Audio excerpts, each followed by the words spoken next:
سلامي لقوم كرام. منار اسلامي رادیو د نړۍ په کچه په دینی او اخلاقی برخه کې د زده کړې تر ټولو غوره دقیقه او اسانه لار 931 د ګناهونو ډیر زیات ازرار اهل علم په دې کتابونو لیکلي دي. ځینې د ازرارونه هغه موږ ذکر کوو د فاره د دې چې موږ د الله د نافرمانی نه ځان وسات. موږ یې ونکو. یو ضرر هغه دا چې الذنوب تجلب جميع المصائب، دا ګناهونه راکش کوي ټول مصائب. دا مصیبت که په نفس کې دی، که په مال کې دی، په اولادونو کې دی، په رعیت کې دی، په فامیل کې دی، دا ټول مصیبتونه انسان باندې د ګناه د وجه نه راځي. الله عز وجل فرمایلی دي وما اصابكم من مصيبه فبما كسبت ايديكم ويعفو عن كثير. هغه چې تاسو ته رسیږي هر یو مصیبت د مصایبنه لوی مصیبت دی کور کوټه دی دینی دی کاغه دنیوي دی دا ګور اساس د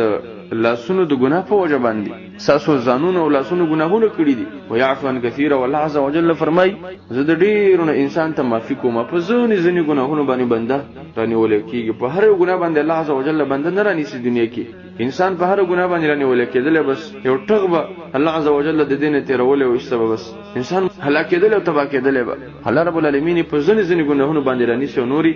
قیامت ورځ باندې الله عز وجل د مندنه پختنه کوي. الله عز وجل فرمای وما اصابك من سيئه فمن نفسك. هغه چې تاسو رسیږي هر یو تکلیف د تکالیفونه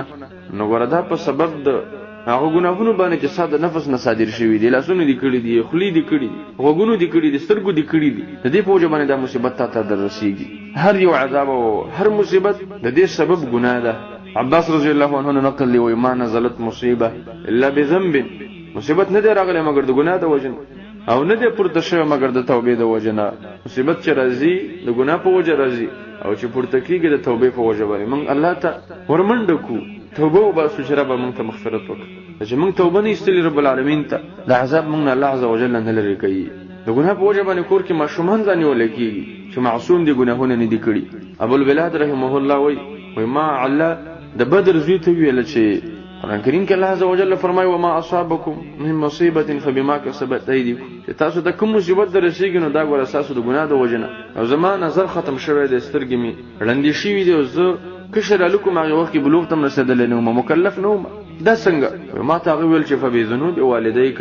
کله چې ته د سهارت سره مخامخ شوی نو د پلار او مور د ګناه په وجه باندې الله اکبر د پلار او مور د ګناه په وجه باندې ماشومان رانیول کی. هر وخت ماشومان ناروغ هر وخت کور کې ناروغ دی پیسې نه چې دغه درملنه وشي. دا ولي دا په دې وجه باندې چې انسان پلار او مور ګناهونه اختیار کړی د الله نه فرمانی اختیار کړی ده. الله عز وجل په دې ماشوم باندې تکلیف راوځي دا پلار امور باندې الله زوري دا ور باندې الله عز وجل تعذيبي دغه مال په لګيږي نارامي پېټمناني څون غمجن هغه پلار امور چې بچي ناروغي ماشومان ته د ګناه ضرر رسیږي. ابو سليمان الداراني رحمت الله علیه نقل هغه ویل وي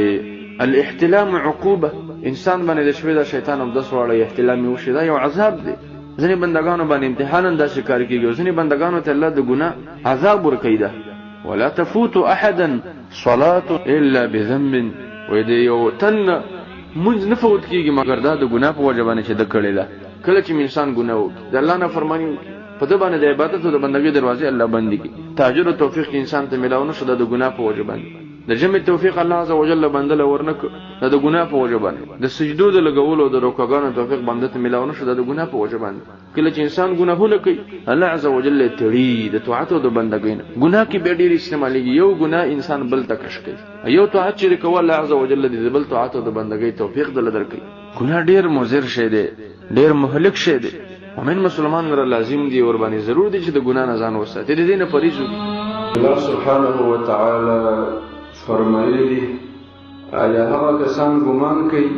چې بد اعمال کوي ګناهونه کوي د الله نافرمانی کوي ان نجعلهم چې موږ به وګرځو دوی لره په شان دغه کسان چې ایمان یې راوړی دی او نیک عملونه کړي دي ایمان کې مصروف دي نیکو اعمالو طاعاتو کې مصروف دي. الله عز وجل فرمایي ډېر غلط ګمان دی د دوی ژوند او د دوی مرګ دا دی برابر شي د نیک عمل او بد عمل انسانانو ژوند او مرګ دی برابر شي دا نشي کېدلی.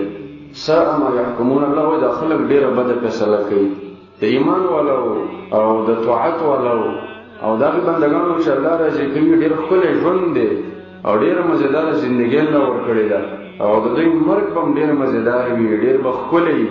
او د مرګ نه وروسته زندګي به هم ډېره مزیداره وي کوم چې بدعمله دي د هغوی ژوند هم تنګ د هغوی قبر هم تنګ د قبر نه وروسته زندګي هم تنګه ګناهګار او طاعت والا سره برابر نه دي ابو درداء رضی الله عنه ناروغ ملګری لاړ د هغې پوښتنې ته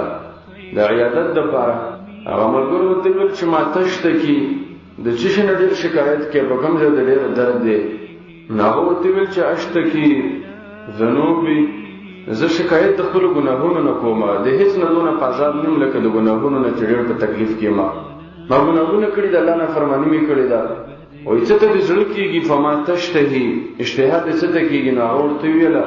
وایي اشتهي الجنه جنت ته مې ډېره زړه کېږي چې الله ما جنت ته بوځي د جنت ارمانجن یم زه هغوی ورته ویله وایي یو ډاکټر دله نه راغواړو یو طبیب چې دارو درمل دله وکړي نو هغه ورته ویل چې هو الذي اسجعني دغه طبیب ذات زه سملولی ما زه خو طبیب ذات ناروغه کړی ما طبیب د الله عز وجل په صفاتو کې یو صفت دی وایي زه خو هماغې سملولی ما نو ډاکټر ته مې ضرورت نشته دی معالج ته مې ضرورت نشته دی ګناه داسې یو شی دی چې باید مؤمن مسلمان د دې نه شکایت وکړي او ناروغه شي په ده باندې ته به راشي د ګناهونو د وجې نه چې ربه ما ګناه کړې ده څه به کېږي ستا مخې ته زما درتګ دی د ګناهونو اضرار من بیانول د ګناه بل ضرر دی سبب ذهاب العلم وسبب قسوة القلب وسبب اللعنه د ګناه په وجه باندې انسان باندې الله عز وجل درې قسمه عذابونه را نازلوي دا درې اضرار د ګناه په وجه باندې انسان ته ورکول کېږي یو د انسان نه علم ځي الله چې بنده ته کوم علم ورکړی د توحید او د ایمان د قرآن او د سنت د علم د ګناه په وجه د ده نه واغستلی شي دویم د انسان دا زړه د دې سره ډېر سختېږي زړه د انسان سخت شي او دریم په انسان باندې لعنت کېږي د دې دلیل بیا د درې خبرو لږ وضاحت او تشریح دا ډېرې فایدهمنې خبرې دي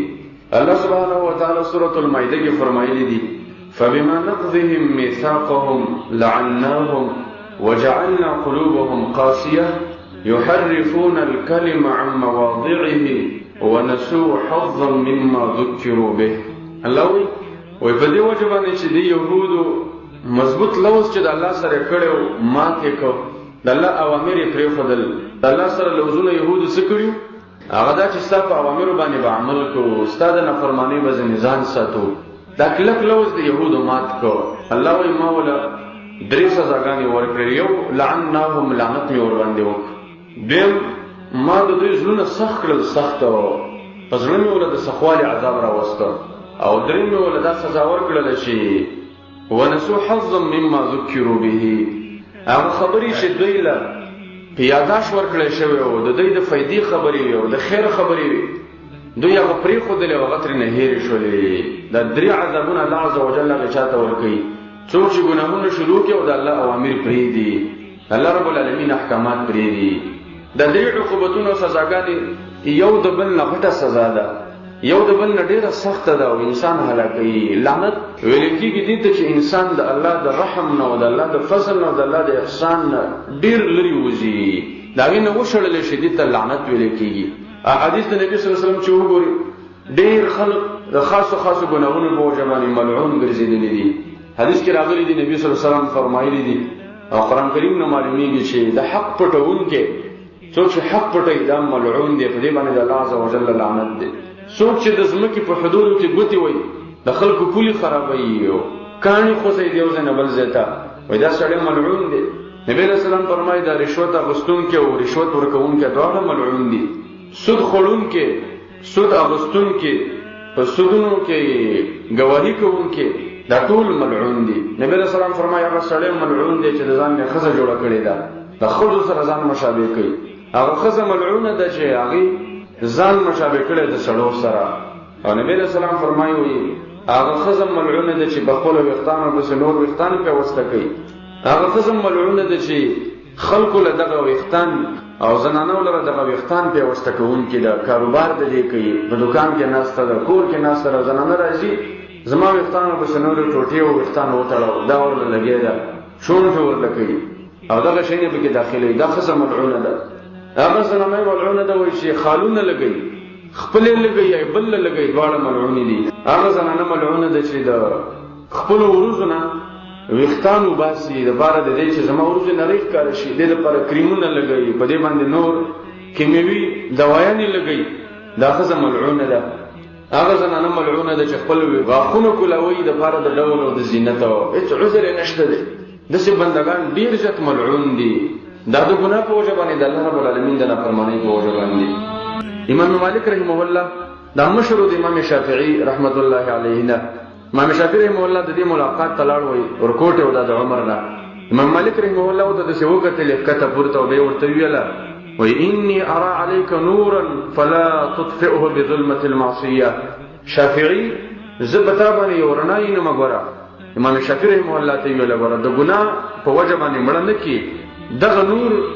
د علم د ګناه په وجه باندې مري دا ختميږي امام شافعي رحمه الله د دې خبره ډېر لحاظ کړو په دې وجه باندې هغه لوړ مقام او لوړ مرتبه تر لاسه کړل څلور امامان د دین ډېر مشهور دي یو به امام شافعي رحمت الله علیه دی د خلکو د ګناهونو نه ځان ساتو امام شافعي رحمه الله فرمایي وای ما خپل استاد وکیع ته شکایت وکړ شکوت الى وکیع سوء حفظي شکایت مې وکړ وکیع ته وای چې حافظه مې لګه خرابه ده ذهن مې سم کار نه کوي څه وکم وای فارشدني الى ترك المعاصي ما ته ویل چې ګناهونه پرې دوا ما ته لارښوونه د دې وکړه چې ګناهونه مکوه او فان العلم نور من الله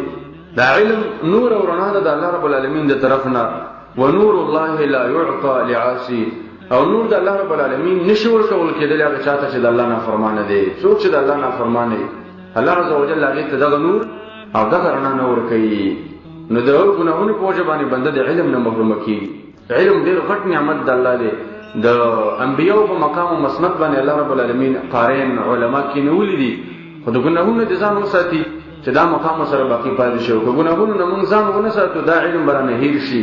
او ټولنه کې به زمونږ نه هیڅ خیر خور نشي او دا په علم باندې بخل دی چې سړی ور باندې عمل نه کوي او ګناهونه کوي عبد الله ابن مبارک رحمه الله ویلا داغه په تاریخ کې دا راغلي دی وایي من بخل بالعلم ابطلي بثلاث څوک چې علم باندې بخل کوي درې عذابونه ور باندې راځي یو نه یو عذاب ور باندې خامخا راځي یو یا په الله رب العالمین دا علم هیر کوي علم تر نه واغستل شي به د ټکم نه یاله ځکه په علم باندې بخل وکړه بیم الله عز وجل مبتلا کی د سلاطینو په دروازو باندې کله د یو رئیس او کله د یو والی په دروازه ولاړ او کله بل کله یو پسې منډه وي او کله بل پسې منډه وي دا والله چې د علم د پرې خودلو عذاب او سزا د چله ډیر مولانو تر دې زمانہ کې ور کړی دا یو پسې ګرځا بل پسې ګرځا ولې علماء پسې خلک نه ګرځي والله لازم دا بادشاہان دي بادشاہان هغه دور کې چې علماء کې علم او عمل بادشاہان به دغه مدارس لراتل جماعتونو ته براتل ګنټو به ته انتظار کوي به سم ملاقات نه کو کورونه د پیسې ورولې کې دا وړاله کوي زما د کور داو بس دا مینې دي وکړه چې کله انسان علم پرې دی الله عز وجل دا په دغه دروازو باندې مبتلا کې په دې عذاب باندې او دریم یا په الله رب العالمین مرګ راولي په ځواني کې د انسان استعمال شي ځکه چې علم ورسره و د خلکو دنه خو دا الله رب العالمین په مرګ راولي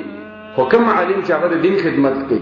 قران ته ګوري او احادیث ته ګوري الله عز وجل زر وفات کین نه ځکه دنه خیر خوريږي الله سبحانه و تعالی دا د سلاطینو د دروازو نم ساتي او الله عز وجل د په حافظه کې ورس باندې پرمختګ او ترقی راولي الله عز وجل دې زمون په ټولنه کې خو علما زید کی او ناکار علما دې الله عز وجل اصلاح کې راته ځکه ډېر استعدادونه او اهلیتونه ورسره له کني اصلاح کې الله رب العالمین دې د شر نه عام مؤمنان مسلمانان او علما مؤمنان مسلمانان په امن کې کی